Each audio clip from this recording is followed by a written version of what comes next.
छत्तीसगढ़ में 27 लाख वोटरों के नाम कट जाएंगे। हाँ, एसआईआर चल रहा है हर जगह, देखिए सब ध्यान दीजिए भाई, वोटर लिस्ट में आपका नाम तो नहीं कटा। क्या आपने एसआईआर की प्रक्रिया पूरी कर ली है? क्या आपका वोटर लिस्ट वेरिफिकेशन हो गया है? ये मेरा सवाल नहीं है, ये सवाल एसआईआर करने वाले लोगों का है, और मैं भी इसलिए पूछ रहा हूं क्योंकि अगर नहीं किया है आपने तो फिर गड़बड़ हो सकती है आने वाले समय में। अगर हाँ, तो फिर आप छत्तीसगढ़ के वोटर बने रहेंगे। लेकिन अगर आप एसआईआर की प्रक्रिया में शामिल नहीं रहे तो आपका नाम वोटर लिस्ट से कट सकता है। ऐसा इसलिए कह रहा हूं क्योंकि छत्तीसगढ़ से बहुत बड़ी खबर सामने आ रही है। प्रदेश में करीब 27 लाख लोगों का नाम वोटर लिस्ट से कटने वाला है, इसीलिए इस खबर पर बात करना जरूरी है। छत्तीसगढ़ में एसआईआर के पहले चरण का काम पूरा हो गया है। प्रदेश में 4 नवंबर को एसआईआर की प्रक्रिया शुरू की गई थी और अब वोटरों के फॉर्म भरने और जमा करने की तारीख खत्म हो गई है। जिसके बाद हुआ क्या है, जिसके बाद राज्य निर्वाचन आयोग ने ड्राफ्ट वोटर लिस्ट जारी किया है, जिसे आप सीईओ छत्तीसगढ़ की वेबसाइट पर देख सकते हैं। साथ ही एसडीएम कार्यालय या ईआरओ ऑफिस के पास मौजूद लिस्ट में भी अपना नाम देख सकते हैं। इसी ड्राफ्ट वोटर लिस्ट में अनुपस्थित, मृत और दूसरी जगह शिफ्ट हुए लोगों के नाम भी शामिल हैं। किसका नाम कटने वाला है, चलिए आपको विस्तार से समझा देता हूं। देखिए, छत्तीसगढ़ में कुल 2,12,30,737 वोटर हैं, जिनमें से 6,37,585 लोगों की जान चली गई है। ऐसे में उनका नाम वोटर लिस्ट से हटा दिया गया है, उनका हटा दिया जाएगा। वहीं एसआईआर के दौरान 5,74,712 लोग अनुपस्थित मिले, यानी कि इन लोगों का वेरिफिकेशन नहीं हो पाया। इसके अलावा 14,04,868 लोग दूसरी जगह शिफ्ट हो चुके हैं। ऐसे में मौत, अनुपस्थित और दूसरी जगहों पर बसने वाले लोगों का आंकड़ा मिलाया जाए तो कुल 26,17,165 लोगों के नाम वोटर लिस्ट से कट सकते हैं। इसके अलावा कुछ और लोगों के नाम भी कट सकते हैं। ऐसे में इस आंकड़े की तुलना प्रदेश के वोटरों की संख्या से की जाए तो ये कुल वोटरों का करीब 13% है, जो बहुत बड़ा आंकड़ा है।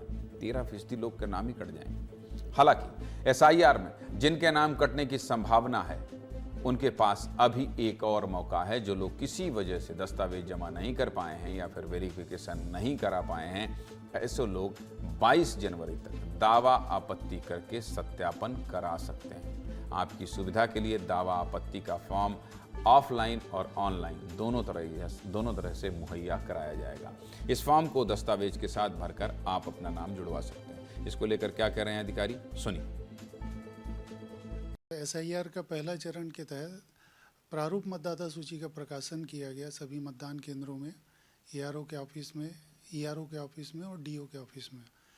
इसके अलावा शाम को सभी राजनीतिक दल जो मान्यता प्राप्त हैं उनके साथ बैठक ली गई और उनको मतदाता सूची की हार्ड कॉपी और एक सॉफ्ट कॉपी प्रदान की गई। 22/1 तक दावा आपत्ति की प्रक्रिया चालू रहेगी। इसमें मतदाता अपना नाम जुड़वा सकते हैं, संशोधन करवा सकते हैं और किसी नाम पे अगर आपत्ति है तो वो उसकी आपत्ति कर सकते हैं। ये पूरा मामला वोटर लिस्ट का है, मतलब राजनीति से भी जुड़ा हुआ है। इसीलिए एसआईआर को लेकर प्रदेश में राजनीति भी शुरू हो गई। क्या कह रहे हैं बीजेपी और कांग्रेस के नेता, ये भी सुना देता हूं, सुनिए। जहाँ तक मेरी जानकारी है कि जो डेथ हो गए हैं या स्थायी रूप से जो पलायन कर गए हैं, ऐसे लोगों के नाम कटे हैं। ऐसा जैसा मैंने रिपोर्ट देखी, अपने ज़िले की जैसे रिपोर्ट देखी मैंने, और कुछ शिफ्ट हो गए हैं, चेंज हुए हैं, ऐसे हैं। और मेरे ख्याल से उनके छोड़ के 100% एंट्री शायद छत्तीसगढ़ में हुई है। और इस पर कांग्रेस ने अपने स्वभाव के अनुरूप अभी तक आपत्ति नहीं ली है। निर्वाचन आयोग से और भारतीय जनता पार्टी दोनों गठबंधन है। निर्वाचन आयोग, भारतीय जनता पार्टी गठबंधन से मेरा सवाल है कि इसमें कितने रोहिंग्या और कितना बांग्लादेशी है? दोनों का गठबंधन चल रहा है।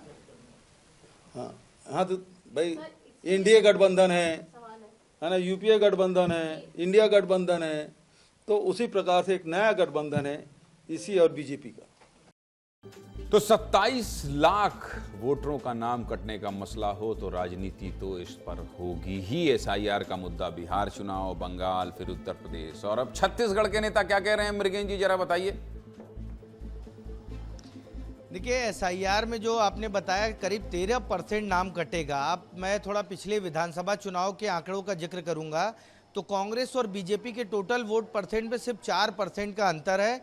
और कई कई विधानसभा में अभी देखिए बीजापुर में जो कांग्रेस के विधायक उन्होंने 27,000 वोटर कम होने की बात कही, वो 27,000 वोटर कहाँ गए? मतलब आप समझिए कि जिस तरीके से नाम कट रहे हैं और नाम जुड़ रहे हैं, वो बता रहे हैं कि आने वाले विधानसभा चुनाव में बहुत उलटफेर और उथल पुथल की स्थिति मचने वाली है। यही कारण है कि कांग्रेस और बीजेपी दोनों के नेता अलग अलग तरीके से बयान दे रहे हैं। खास बात यह है, बीजेपी की अपनी तैयारी है, उन्होंने हर बूथ पर अपने एक BLA जो है बूथ लेवल एजेंट को नियुक्त किया था। तो बीजेपी तो थोड़ा आश्वस्त नजर आ रही है, लेकिन विवाद जो है, अगर जब ये आंकड़े विधानसभा स्तर पर आएंगे तो पता चलेगा कि बहुत सारी विधानसभा में 20,000 25,000 नए मतलब वोटर कट गए।